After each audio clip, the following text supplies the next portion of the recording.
तेरी आँखों से एक बात कहे,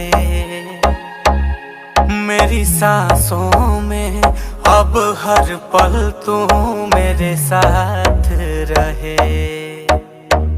मुझ पे कर दे इतनी सी मेहरबानी,